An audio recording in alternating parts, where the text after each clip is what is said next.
Galera, sejam muito bem-vindos a mais um vídeo do canal Desenvolvendo Jogos. Eu sou o Gabriel e no vídeo de hoje eu lhes trago um tutorial que eu tô muito feliz em fazer, pois hoje nós estaremos aprendendo a criar o inimigo Thwomp do Super Mario, que é esse inimigo que quando a gente chega perto, ele cai e depois sobe. E esse inimigo aqui, galera, é realmente muito legal, pois além de adicionar um desafio extra no seu jogo, ele também é bem complexo de se programar. De início ele pode parecer bem simples, mas como a gente pode ver aqui na aba hierarquia, a sua própria estrutura, né, já é um pouco mais avançada que a dos inimigos convencionais.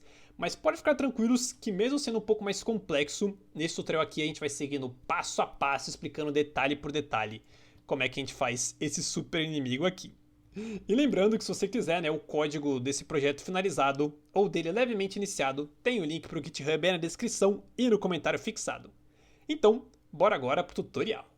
Certo, pessoal, como podemos ver, eu já criei um projetinho aqui na Unity e no momento tudo que temos nele é um personagem que anda de um lado para o outro e também pula. Beleza, maravilha.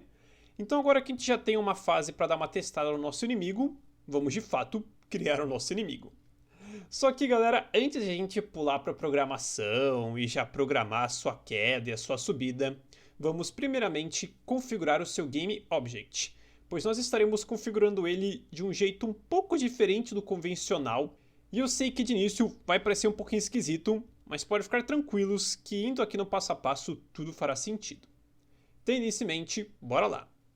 No caso, já desenhei aqui uma imagem do nosso inimigo, que não tá lá uma Mona Lisa, mas eu acho que já dá para representar bem ele.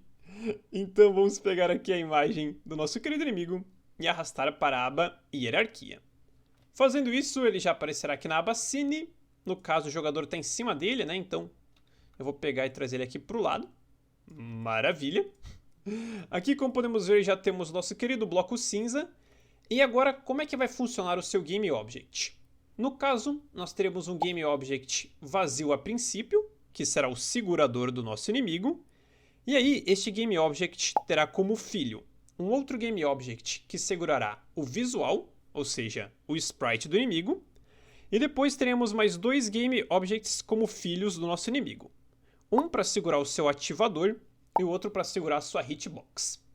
Como eu disse, pode parecer bastante coisa de início, mas na verdade é bem simples. Tendo isso em mente, bora configurar aqui. Então, para criar um pai para o nosso objeto do inimigo, clicaremos com o botão direito em cima dele na aba hierarquia e viremos em Create Empty Parent. Em seu nome, podemos colocar Visual e apertar Enter. E beleza, fazendo isso, agora já temos o Game Object que segura o sprite do inimigo. Tranquilo. E agora temos de fato criar o objeto do inimigo, né? Então vamos clicar com o botão direito em cima do visual e vir em Create Empty Parent novamente. Fazendo isso, a Unity criará um novo objeto pai. Em seu nome podemos colocar inimigo traço bloco que cai e apertar Enter. No caso, colocar o seu nome não é necessário para o sistema funcionar, mas ajuda a deixar as coisas mais organizadas. Então, agora que já temos esses dois Game Objects, já podemos dar início à nossa programação. Mais para frente a gente vai estar criando os outros, vamos por partes aqui. Então, vamos vir aqui na pasta Scripts, galera, clicar com o botão direito, vir em Create e depois em C# Script. E aqui podemos dar o nome de inimigo underline bloco que cai e apertar Enter para confirmar. E aqui, galera, enquanto a Unity cria o nosso script, vamos configurar os colisores e os rigid bodies que teremos aqui no nosso inimigo. Já que no momento ele é apenas uma imagem, né? E se o nosso jogador tentar colidir com ele, absolutamente nada vai acontecer. Então, enquanto o script é criado, vamos selecionar aqui o inimigo traço bloco que cai. E aqui na aba Inspector, podemos clicar em Add Component. E primeiramente vamos adicionar aqui um Collider com dois L's. No caso pode ser um Box Collider 2D, que a forma já fica muito bem ajustada aqui. Então vou rapidamente clicar aqui em Edit Collider para só deixar a forma bem perfeitinha aqui nos seus contornos. Assim a colisão dele será bem fiel. Então beleza, a gente pode deixar desse jeito. E agora vamos adicionar também um Rigid Body 2D nele, para que desse jeito ele tenha física. No caso, ele terá sim gravidade, né, para poder descer, mas inicialmente a sua opção Gravity Scale vamos dar o valor de 0. Desse jeito ele não fica caindo o tempo inteiro, né, ele fica caindo somente quando o jogador se aproximar. Então, agora que a gente já configurou esses dois componentes iniciais, podemos pegar o script do inimigo que acabamos de criar e arrastar para a Aba Inspector. Desse jeito, nós já temos tudo previamente configurado. Então agora sim, podemos clicar 2 vezes em cima do script para abri-lo. E agora, galera, com o script aberto, a primeira coisa que precisamos fazer é criar algumas variáveis que estarão nos auxiliando imensamente nesse processo aqui, galera. A primeira variável que precisamos criar servirá de referência ao Rigid Body do nosso inimigo, para que desse jeito possamos ativar e desativar a sua gravidade sempre que precisarmos. Então, viremos acima do method start, mais abaixo do nome do script, e aqui criaremos uma variável privada do tipo Rigid Body 2D, e no seu nome colocaremos o Rigid Body 2D, e no final ponto e vírgula. E beleza, agora que já temos essa variável, já podemos dar um valor para ela. Como ela é privada, ela não aparece na Aba Inspector da Unity, mas tudo bem, porque nós estaremos dando esse valor diretamente pelo código. Então, viremos acima do method start e criaremos o famoso método awake, galera, que é um método próprio da Unity. Que para quem não está ligado, o método awake ele roda antes mesmo do method start. Então, o method start roda aqui no primeiro frame que o jogo inicia, o awake roda antes mesmo desse primeiro frame. Ou seja, é um lugar perfeito para pegar uma variável e dar um valor a ela. Desse jeito já acontece instantaneamente. Então, dentro do método awake, podemos acessar a nossa variável o Rigid Body 2D e dizer que o seu valor é igual ao get component, símbolo de menor que, símbolo de maior que, e dentro desses dois símbolos nós dizemos que é igual ao componente Rigid Body 2D.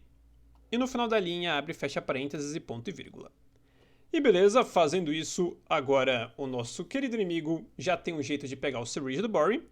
Então vamos criar as outras variáveis agora, que permitirão com que ele caia e depois suba.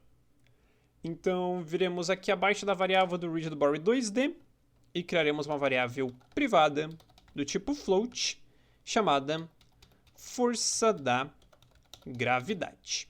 E ponto e vírgula. E essa variável aqui, galera, controlará aquele Gravity Scale que nós acabamos de ver no Rigid Body, que no momento está como 0, mas aí a gente vai dar esse novo valor para ele cair. E no caso, como esse aqui é um valor que nós queremos que apareça na Aba Inspector, né? Vamos, antes da palavrinha private, usar o truquezinho de abrir e fechar colchetes e escrever serialize field. Desse jeito, essa variável, mesmo sendo privada, ela aparece na Aba Inspector da Unity. Então agora, galera, vamos vir na linha de baixo e criar uma outra variável também do tipo float, que definirá a velocidade com que o bloco subirá depois de cair. Então, como queremos que ela apareça na Aba Inspector, novamente utilizaremos o serialize field, e aqui ela será uma variável privada do tipo float, chamada velocidade de subida. E eu escrevi subida errado aqui.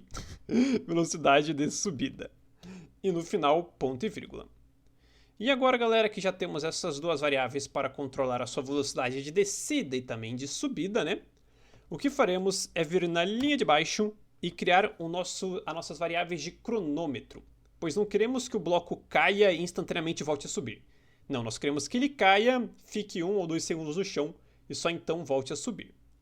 Então o que faremos é novamente utilizar o serialize field, e aqui essa variável será privada do tipo float, e no caso se chamará tempo máximo para subir, e no final ponto e vírgula. E essa variável serve justamente para controlar quanto tempo ele ficará no chão. Então, se a gente tem uma variável para controlar quanto tempo ele ficará no chão, precisamos na linha de baixo criar uma variável que contará o tempo que ele está no chão, né? No caso, essa variável ela sempre terá o valor alterado pelo tempo que se passar no jogo, então não precisa aparecer na Aba Inspector. Então a gente não precisa do serialize field. Aqui podemos simplesmente utilizar o private float, em seu nome, tempo atual para subir. E no final, ponto e vírgula. E beleza, agora que já temos essas duas variáveis aqui, já temos como criar o seu cronômetro. Então o que podemos fazer agora é criar apenas mais 3 variáveis. Uma para definir a posição inicial do bloco, para que a Unity saiba até que ponto tem que levar ele de volta para cima. E mais 2 para dizer se o bloco pode cair e se ele já caiu. Então vamos vir aqui abaixo e criar uma outra variável privada, dessa vez do tipo vector3, para armazenar a sua posição x, y e z. Em seu nome podemos colocar posição inicial. E agora para as variáveis de verificação, elas serão privadas e do tipo pool, e essa aqui será chamada de pode cair, para controlar se o nosso bloco pode cair ou ele tem que ficar parado. E a segunda, também privada do tipo bool, se chamará caiu, para nos dizer se o nosso bloco já caiu ou ele continua parado. E eu sei, galera, que de início pode parecer bastante coisa, mas vocês verão que apenas com essas poucas variáveis aqui já dá para criar um inimigo bem legal. Tendo isso em mente, vamos vir aqui, galera, um pouquinho abaixo do script e logo no método start, galera. A primeira coisa que faremos é dar o valor para algumas variáveis, pois no caso nós queremos que o Rigid Body comece sem gravidade nenhuma e também temos de dizer que a variável pode cair e caiu são falsas, né? Pois de início nosso bloco está parado, então ele não caiu coisa nenhuma. Então essas variáveis aqui é só realmente para dar uma segurança a mais no nosso sistema. Então podemos acessar a variável pode cair e dizer que ela é falsa de início, pois se o jogador não está perto, significa que ele ainda não pode cair. Então, se ele não pode cair, significa que a variável caiu também é falsa, né? Porque ele ainda está de pé. E aqui, por fim, o que podemos fazer para garantir a segurança é dizer que o Gravity Scale do nosso Rigid Body é igual a 0. Eu sei que a gente acabou de fazer isso na Inspector, mas pode acabar acontecendo da gente esquecer e aí buga todo o sistema. Então aqui a gente simplesmente acessa o Rigid Body 2D, .gravity scale e dá o valor de 0f. E beleza, fazendo isso, essas variáveis aqui já controlam a segurança do nosso script. Então agora, na linha de baixo, ainda no método start, vamos dar um valor para a variável posição inicial, para que a Unity saiba para onde que ela tem que movimentar o bloco quando ele subir. Então a gente acessa a variável posição inicial e diz que ela tem o valor do nosso transform.position. Então agora que a gente já tem a variável da posição inicial, por fim aqui no método start, vamos acessar a variável tempo atual para subir e dizer que ela é igual ao tempo máximo para subir. E fazendo isso aqui, galera, no caso se o nosso bloco tiver que esperar 2 segundos para voltar a subir, como o tempo atual logo de início já é igual a esse tempo máximo, ou seja, já for igual a esses 2 segundos, no instante que o bloco cair a primeira vez, ele esperará pelo menos 2 segundos para subir. Como eu disse, não é necessário para o sistema funcionar, mas ajuda a garantir uma segurança a mais. Então beleza, show de bola, agora que já temos essas variáveis aqui, galera, o que podemos fazer rapidamente é salvar o script apertando Ctrl S, voltar para Unity e apertar Ctrl R, para que ela leia as alterações feitas nele. E agora o que podemos fazer é dar valor a elas e aí sim começar a programar o nosso sisteminha. Então vamos selecionar aqui o inimigo do bloco que cai. E aqui uma força legal que eu testei para gravidade é de 4. Uma velocidade de subida também pode ser o valor de 4. Isso aqui vai depender do seu jogo, né? Você vê o que se encaixa melhor. E aqui um tempo para subir eu coloquei o valor de 2. Desse jeito, no instante que ele começa a cair, ele espera 2 segundos para voltar a subir. Então beleza, tendo dado esses valores aqui, vamos voltar aqui para o script e iniciar de fato as nossas programações. Então o que estaremos fazendo agora, galera, é vindo aqui abaixo do método update e criando um novo método que nos permitirá ativar a gravidade do bloco e com isso fazer com que ele caia. Então criaremos esse método como público para chamá-lo através de outro script mais tarde. Seu tipo será void e seu nome ativar gravidade. Abre e fecha parênteses e abre e fecha chaves. E no caso, galera, tudo que queremos fazer neste método aqui é ativar a gravidade do bloco e falar que ele caiu. Só que no caso, nós só queremos ativar a sua gravidade se o bloco de fato puder cair. Porque o que pode acabar acontecendo é da gente chamar esse método ainda quando ele está caindo ou quando ele já caiu, mas ele não terminou de subir.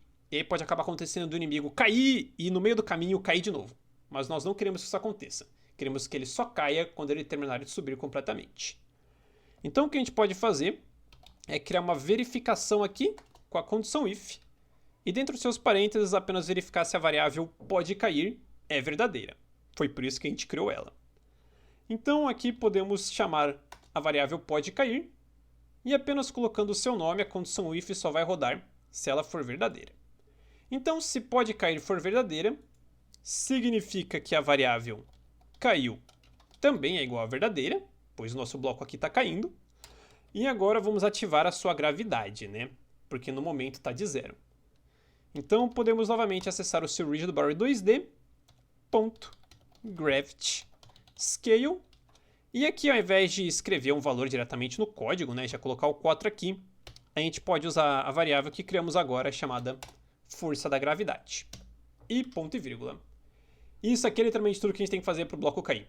Porque no instante que este método for chamado, o bloco irá cair. Só que no caso, esse método não é chamado de lugar nenhum, né? Ainda não tem nada fazendo isso. Então, o que nós estaremos fazendo rapidamente é vindo aqui no método update, só para testar mesmo.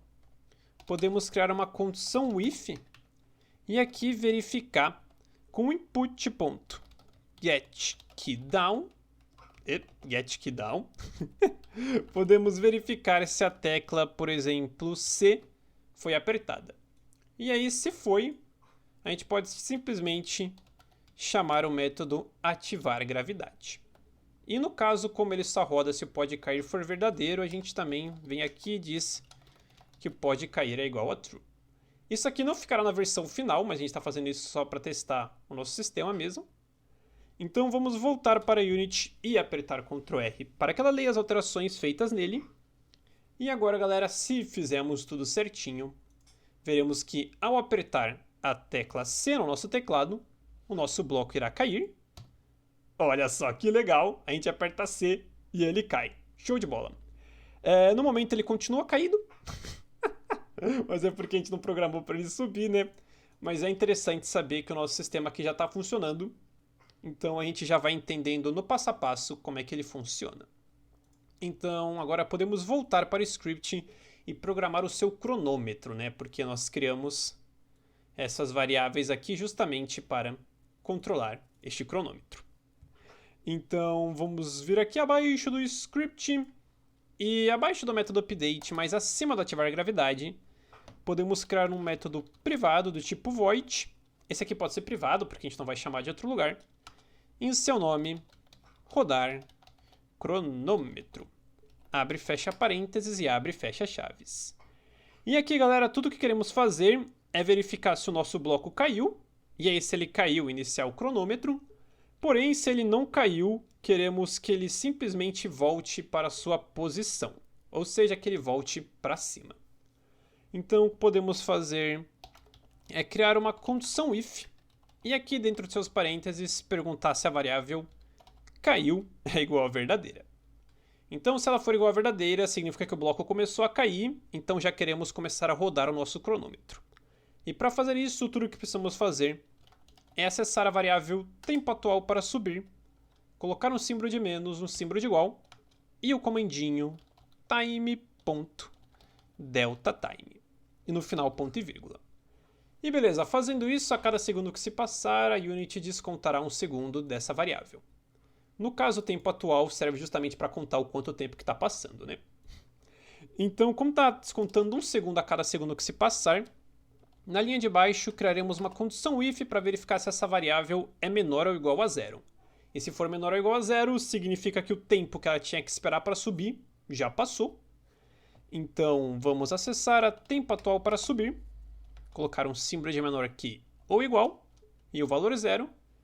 E agora, sempre que se passar o tempo máximo, né, que ela tinha que ficar no chão, significa que está na hora dela voltar para cima. Então, antes de mais nada, a gente diz que a variável caiu é igual a falsa, pois ela não está mais caindo, né? Ela já passou do tempo limite. Logo em seguida, a gente acessa o Rigid Board do nosso jogador e no seu Gravity Scale, seu jogador não, do inimigo, no seu Gravity Scale, a gente coloca o valor de 0F, pois a gente só quer que o nosso inimigo tenha gravidade quando ele estiver caindo. Quando ele estiver subindo, não é para ele ter gravidade. Então, quando o tempo for zerado, a gente diz que ele não está mais caindo, desativa a sua gravidade e, por fim, acessa a variável do tempo atual e diz que ela tem o mesmo valor do tempo máximo. E a gente está fazendo isso aqui, galera, para resetar o nosso cronômetro. Pois como nós vimos, aqui no método start, a gente diz que o tempo atual é igual ao tempo máximo. Então, se a gente colocar um tempo de espera de 2 segundos para esperar no chão, no início do jogo essa variável terá o valor de 2 segundos, o tempo atual. E aí, a primeira vez que cair, vai começar a descontar 1 segundo desses 2 segundos. E aí, uma vez que esses 2 segundos se tornarem menor ou igual a 0, então significa que já passou o tempo, aí o bloco vai começar a subir. E aí, quando ele começando a subir, a gente reseta o cronômetro fazendo a mesma coisa. E se você nunca trabalhou com cronômetros antes, eu sei que isso aqui pode parecer bem complicado, mas podem ficar tranquilos que com o tempo a gente pega a prática. Então, agora que a gente já tem um jeito de rodar esse cronômetro, galera, precisamos fazer com que o bloco suba, né? Já que a gente, beleza, desativou a sua gravidade, mas isso não vai fazer ele subir sozinho. Então, como nessa condição if a gente está verificando se ele caiu, agora podemos, logo abaixo dela, criar uma condição else que rodará caso essa variável seja falsa. Ou seja, a partir do instante que essa condição if aqui rodar e fazer com que o caiu seja falso, essa condição else irá rodar. E é justamente nela que a gente vai programar a subida do nosso bloco. Então, dentro dessas chaves aqui, primeiramente, criaremos uma nova condição if e aqui dentro verificaremos se a posição do bloco ainda não é igual à posição inicial dele, pois no caso nós só queremos que ele continue subindo enquanto ele não tiver chegado na sua posição inicial, senão ele vai acabar passando o teto da fase e isso ficaria bem esquisito. E para fazer essa verificação, tudo que a gente tem que fazer é acessar o nosso transform.position e colocar uma exclamação seguida de um símbolo de igual e o nome da variável posição inicial. E para quem é novo na programação, um símbolo de exclamação seguido de um símbolo de igual significa não é igual. Então essa condição if aqui está verificando se a nossa posição atual não é igual à sua posição inicial. Que lembrando, é uma variável que a gente criou e dá o valor para ela aqui no método start. Então, se a nossa posição atual não for igual à nossa posição inicial, o que queremos fazer é mover o nosso bloco para cima. Então, o que a gente vai estar fazendo aqui é acessando o nosso transform.position e dando um novo valor. E no caso, esse novo valor será um move towards, que para quem não conhece, o método move towards nos permite mover um objeto do ponto A para o ponto B em uma determinada velocidade. E para acessá-lo, tudo que a gente precisa é de um vector3.move towards, abre e fecha parênteses. E aqui dentro desses parênteses a gente indica o ponto A, o ponto B e a sua velocidade. No caso, o ponto A, que é o seu ponto de partida, é a sua posição atual. Então a gente coloca transform.position e uma vírgula. E agora, para indicar o ponto B, ou seja, o seu ponto final, a gente coloca a variável posição inicial e mais uma vírgula. E por fim indica a velocidade que ele fará isso, que no caso é a variável velocidade de subida. E como queremos que o nosso bloco se movimente na mesma velocidade em todos os computadores, a gente multiplica esse valor por time.deltaTime. E no final da linha, ponto e vírgula. E beleza, fazendo isso, nosso bloco já está subindo, mas pode acabar acontecendo dele tentar cair logo em seguida, né? Pois uma vez que ele começa a cair, a variável, né, de pode cair já fica verdadeira.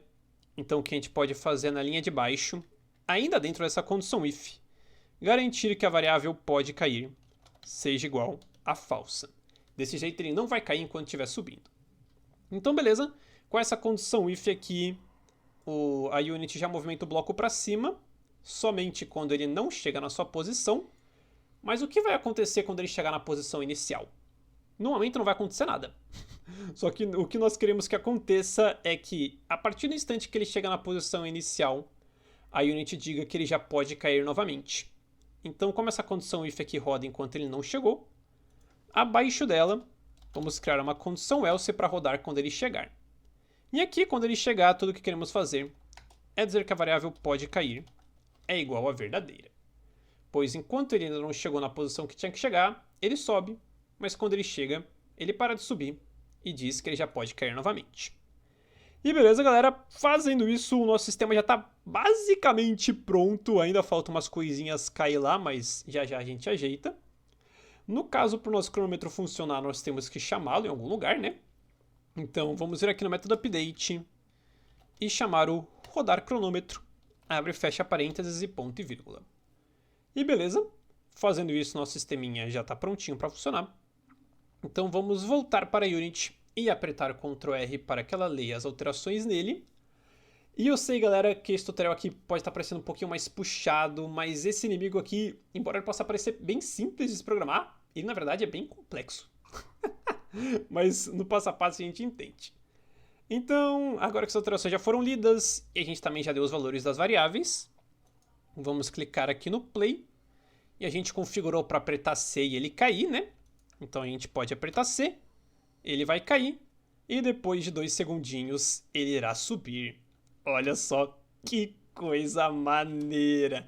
E no caso a nossa variável de tempo atual, que controla o cronômetro, ela é privada, então ela não aparece aqui na Unity. Mas a gente pode vir aqui na Aba Inspector e clicar nessas 3 bolinhas ao lado do cadeado e vir na opçãozinha chamada Debug. Com isso a gente consegue ver as variáveis privadas. E ó, se liga, aqui a gente vê a posição inicial dele e também consegue ver ó, o tempo atual. No caso está de 2, porque ele ainda não caiu. Mas a partir do momento que ele começar a cair, ele já começa a rodar o cronômetro e descontar 1 segundo. E aí, quando ele chega em 0, olha só, ele volta a subir. Então o nosso sistema está funcionando perfeitamente, galera. E beleza, tendo isso em mente, o que faremos agora, galera, é programar para que o nosso inimigo caia quando o jogador chegar perto. E não apenas quando a gente apertar C, né? Porque ficar fazendo isso seria bem estranho. Então o que estaremos fazendo agora é saindo do modo Play e criando um ativador aqui no nosso objeto, galera.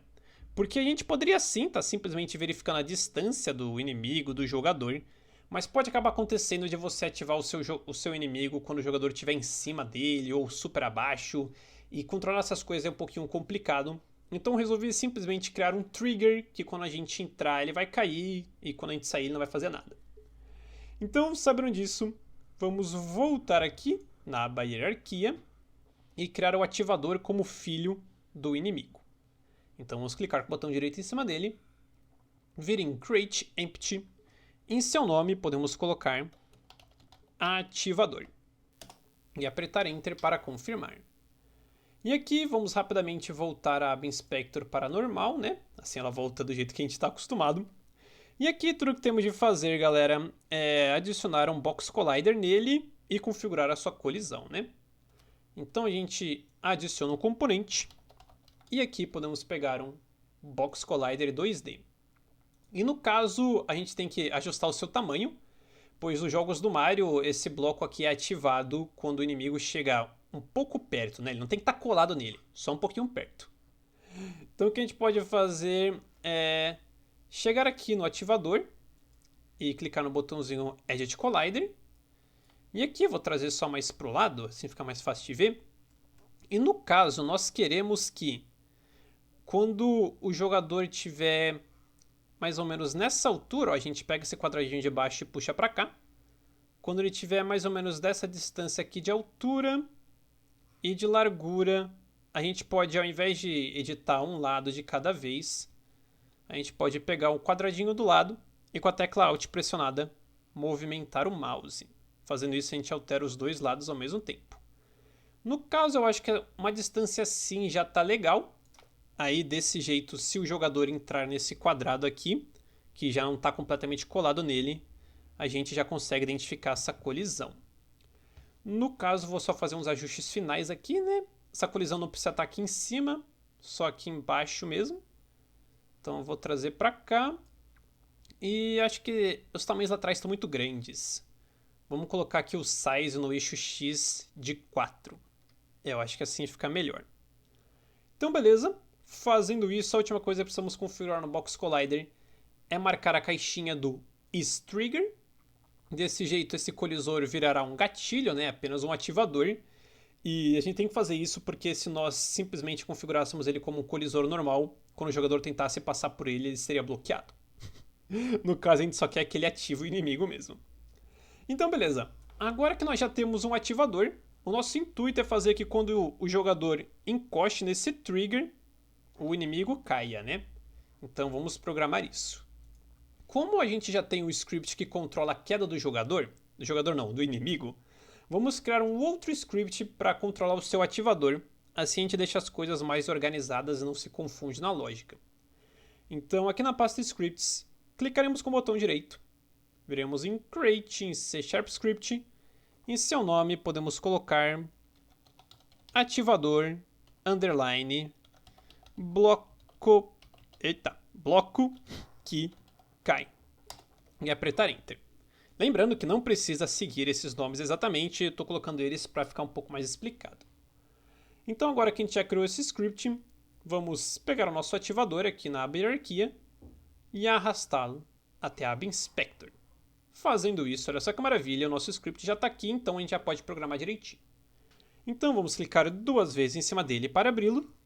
E aqui, galera, a única coisa que queremos fazer é verificar os instantes em que o jogador está encostando no nosso trigger e se tiver a gente ativa a gravidade do bloco.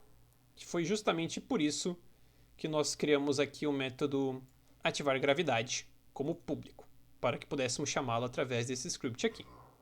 E no caso, nós não estaremos utilizando nem o update nem o start, então a gente pode deletá-los.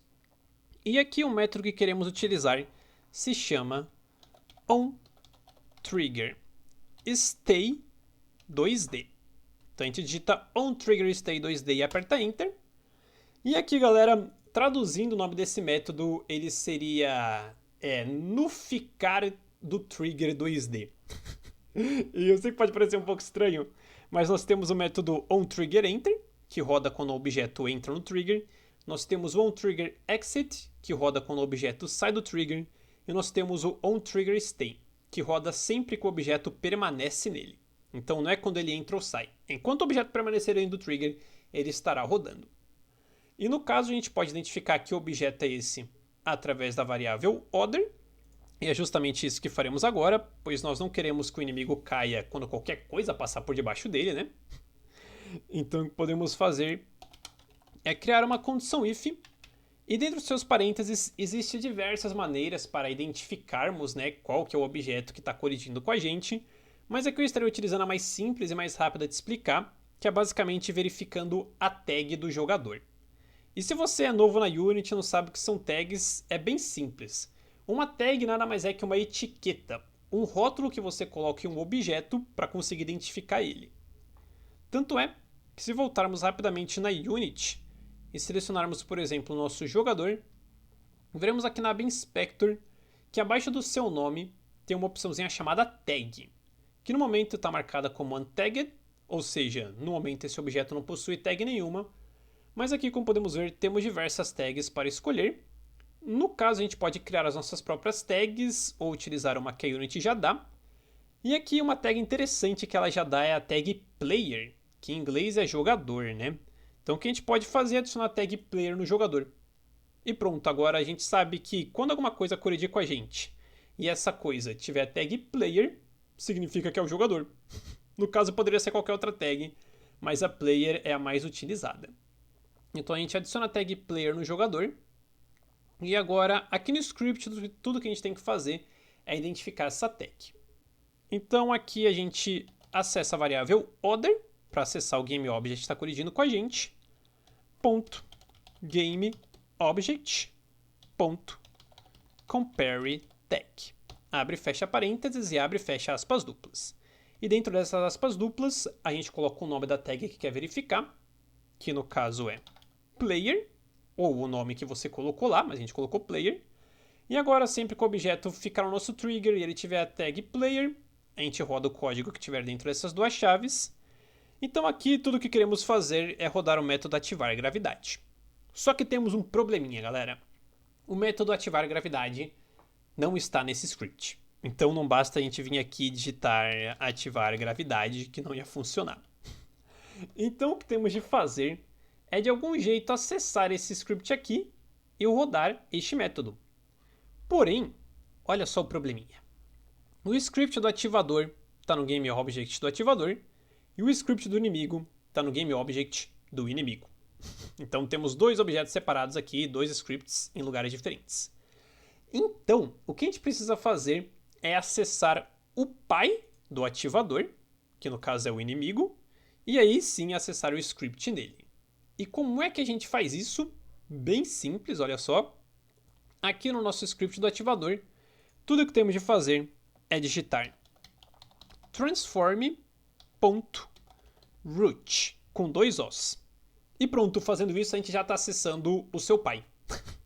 Porque root em inglês seria uma espécie de raiz, né? Então quando a gente acessa a raiz de um transform, a gente está acessando o seu primeiro pai, né? Que seria o pai de todos. No caso, como o nosso ativador é filho do inimigo, a raiz do ativador é o nosso inimigo. Então, digitando transform.root, a gente acessa o nosso pai. E aqui o que queremos fazer é pegar o seu script do bloco que cai. Então, a gente coloca .get component, símbolo de menor que, símbolo de maior que. E dentro desses dois símbolos, a gente coloca o nome do script que queremos. Que no caso é inimigo, underline, bloco que cai. Aí a gente abre e fecha parênteses e indica qual que é o método que queremos rodar. Que no caso é o ponto ativar gravidade. Abre e fecha parênteses e ponto e vírgula. E beleza, fazendo isso agora sempre que o jogador ficar no nosso trigger, a Unity acessará esse script aqui que está no pai dele e rodará esse método. E lembrando que esse método aqui só roda porque ele é público, galera. Se ele fosse privado, nós não conseguiríamos. Então, fazendo isso aqui, já podemos testar o nosso sistema. Então vamos salvar o script apertando o Ctrl S, voltar para Unity e apertar Ctrl R para que ela leia as alterações feitas nele. E agora, se fizermos tudo certinho, não temos de configurar nada no ativador, basta ter adicionado esse script aqui. E agora nos certificaremos de que o jogador possui a tag player, porque se ele não possui isso não vai dar certo. Um jeito mais interessante de fazer essa verificação seria verificando o nome do script, né? Verificando, por exemplo, se o objeto tem o script do controle de movimento. Mas aí, como cada projeto tem um script diferente, né? Com nomes diferentes, eu quis usar a tag para facilitar mesmo. Então, beleza. Tendo isso em mente, vamos agora clicar no play. E se fizermos tudo certinho, quando o jogador chegar aqui perto... Ah, olha só que maneiro! O bloco só cai e começa a subir. Ah, que da hora! Nosso sistema tá 99% pronto. Eu digo isso porque falta fazer umas pequenas coisinhas para evitar uns bugzinhos. Porque olha só, o bloco cai perfeitamente, mas se ele cai em cima da gente, ele simplesmente é afetado pela gente. Olha que coisa bizarra, cara. E agora, como o bloco girou, o seu ativador girou também e ele nunca mais vai identificar a gente. Então vamos lá corrigir isso aqui.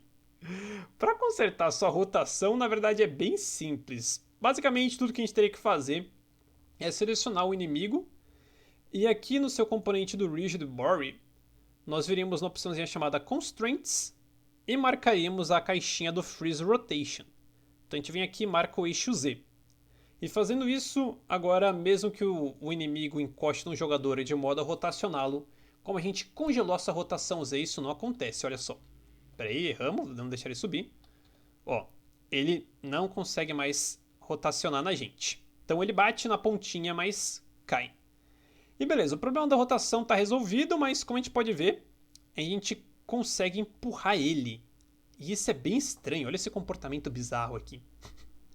Então o que nós temos de fazer, galera, é meio que fazer com que o inimigo ignore a colisão com o jogador. No caso, galera, um jeito simples de fazer isso seria simplesmente vindo aqui no inimigo e desabilitando o seu Box Collider 2D. Fazendo isso, ele não possuiria mais caixa de colisão, mas aí nós teríamos um outro problema. Porque, olha só, como ele não tem caixa de colisão, ele não para no chão. Então a gente não pode fazer isso. Viu só? Foi isso que eu falei. Esse inimigo aqui parece simples, mas ele é um pouquinho complicado, né? Então o que a gente tem que fazer? A gente tem que sim deixar ele ativado, né? O seu Box Collider, mas temos que fazer com que a Unity ignore a colisão do jogador com esse Box Collider. Desse jeito ele não vai ficar um empurrando o outro. E nós podemos ignorar colisões na Unity utilizando o seu sistema de layers, de camadas.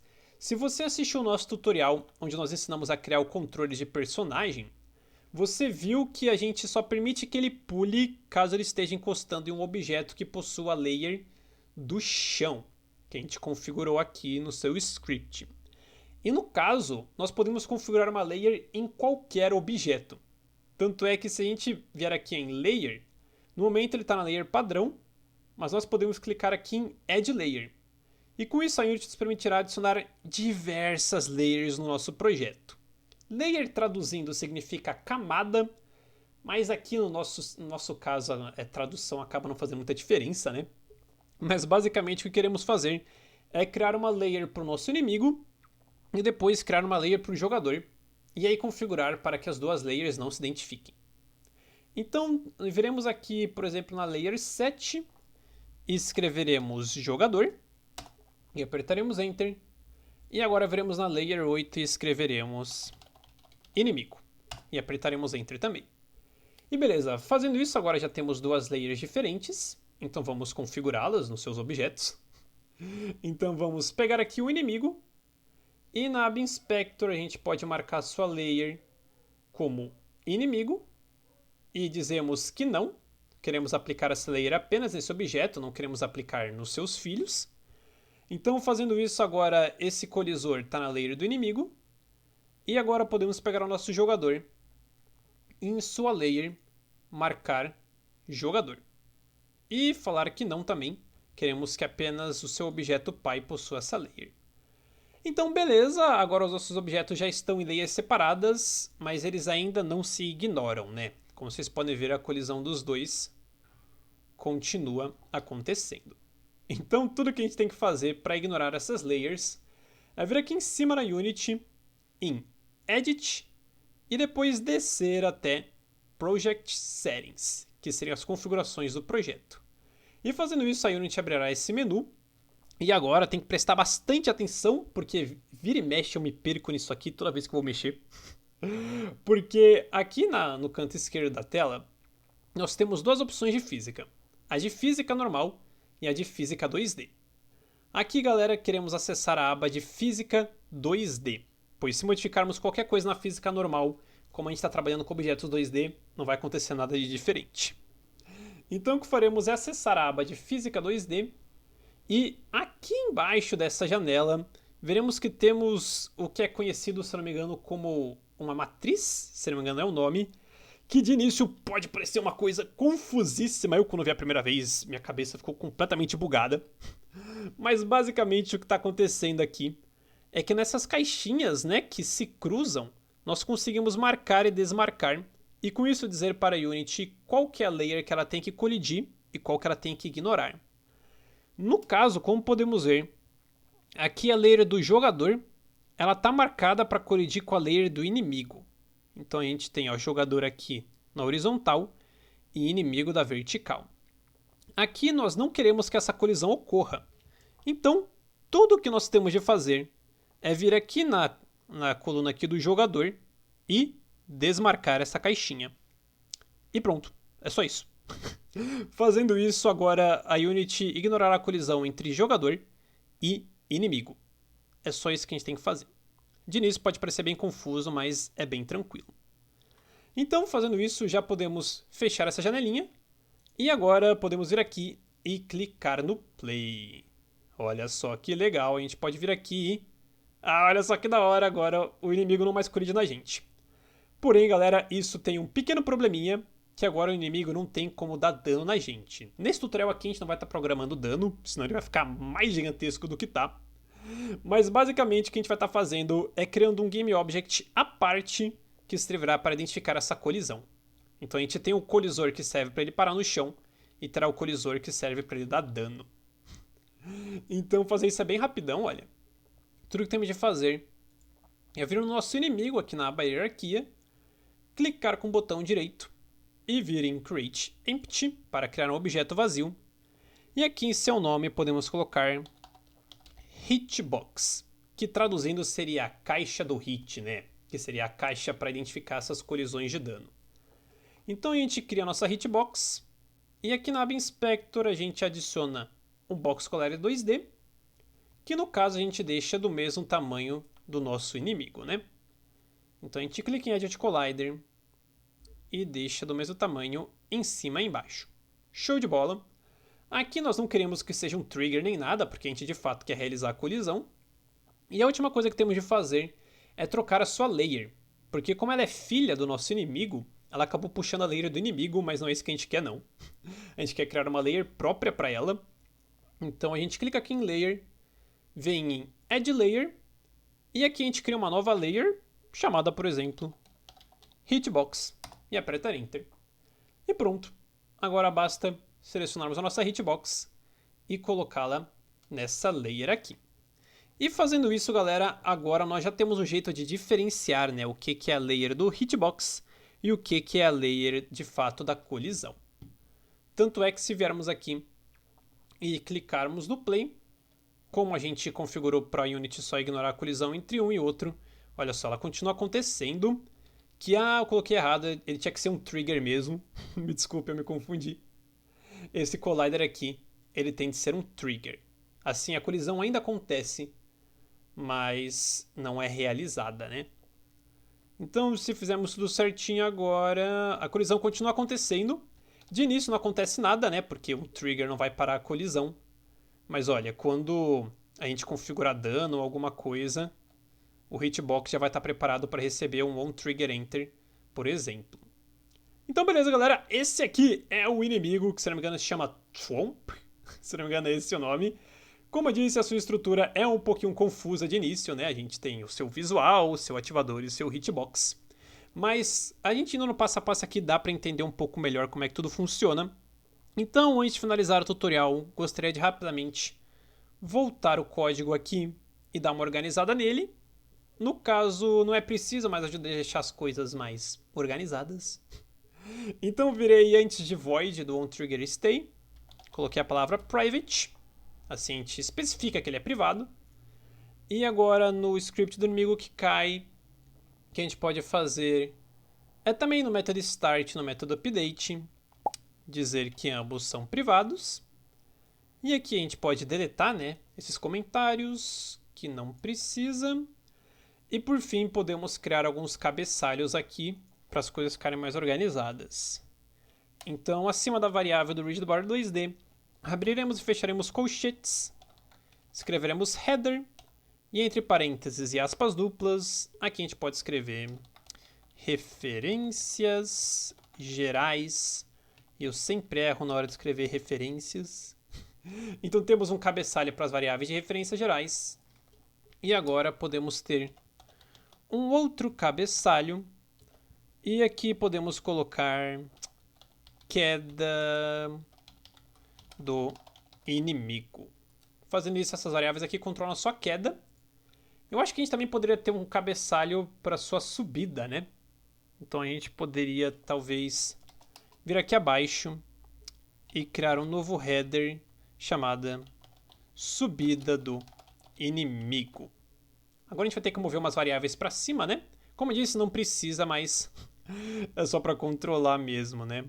Então a gente vai pegar o pode cair e o caiu, recortar daqui com Ctrl X e colar aqui embaixo. Então essas três variáveis controlam a sua queda e essas quatro variáveis controlam a sua subida.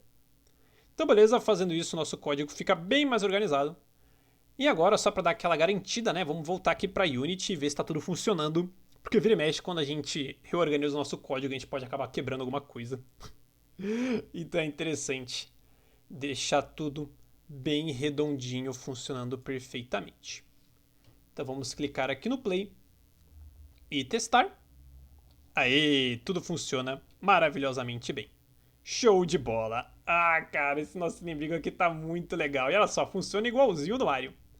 Então, galera, muito obrigado a todos vocês que assistiram esse tutorial. Espero de coração que vocês tenham gostado. E um agradecimento especial a Alice Matoso por estar apoiando a nossa campanha de financiamento coletivo no Apoia-se, permitindo assim que possamos produzir mais tutoriais e cursos gratuitos aqui no YouTube. Então, muito obrigado a todos, muito obrigado, Alice, e nos vemos num próximo vídeo.